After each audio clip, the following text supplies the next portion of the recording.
कभी कभी मैं सोचती हूँ कि अगर बाबा साहेब ना हुए होते, उन्होंने लड़ाइयाँ नहीं लड़ी होती, आंदोलन नहीं किया होता, तो आज दलितों का क्या होता। दलित तो समाज में सिर उठाने तक के काबिल नहीं होते।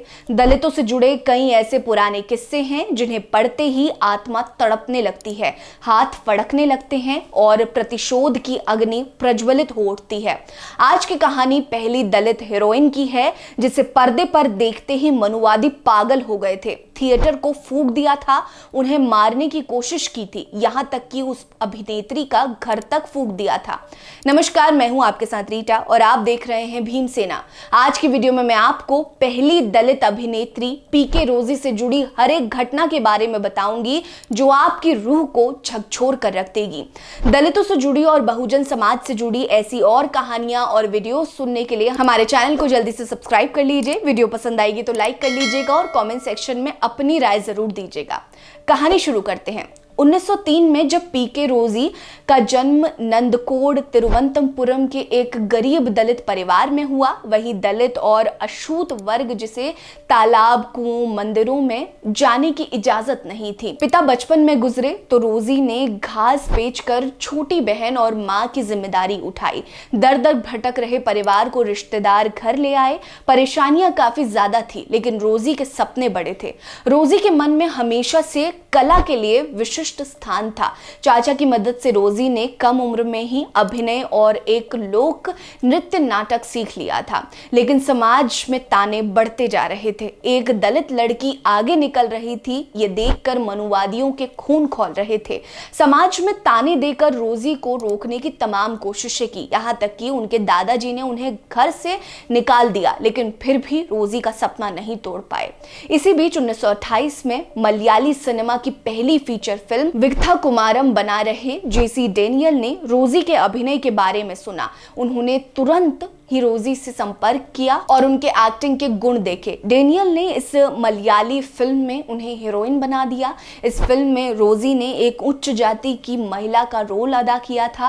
रोजी ने मनुवादियों की भीड़ और पितृसत्तात्मक समाज में अपना अस्तित्व ढूंढने की हिम्मत दिखाई थी। हालांकि मलयाली फिल्म में रोजी के होने की खबर जंगल में आग की तरह फैल गई थी, जिसके चलते रिलीज से पहले ही फिल्म का बहिष्कार शुरू हो गया।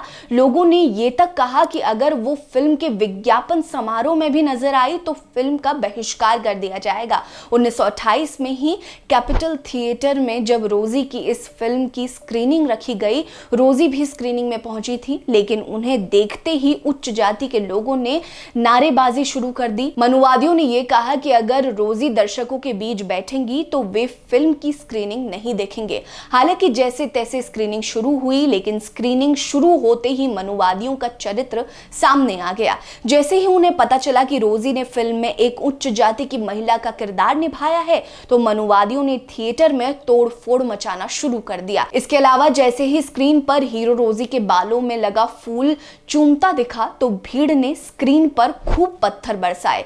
इससे भी गुस्सा शांत नहीं हुआ तो लोग रोजी को मारने दौड़ पड़े। रोजी जान बचाते हुए एक थिएटर में जाकर छिप गई, जिससे भीड़ ने आग लगा दी थी। रोजी का घर भी आग में फूंक दिया गया। वो शहर के बाहर कई घंटों तक छिपी रही। इसी दौरान एक लॉरी ड्राइवर की मदद से वो शहर से बाहर भाग निकली। कहा जाता है कि इसी लॉरी ड्राइवर के साथ पीके रोजी ने शादी कर ली और रजम्मा नाम से गुमनाम जिंदगी जीने लगी। उनके 2 बच्चे भी हुए, पद्मा और नागप्पन। घास काट कर खेती करके उन्हें अपना जीवन व्यतीत करना पड़ा।